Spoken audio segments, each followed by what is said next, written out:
жаш чагымды дил албай айтканыңды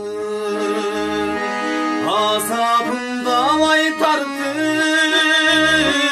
ақ басты чачтарыңды кеттім мен белім самап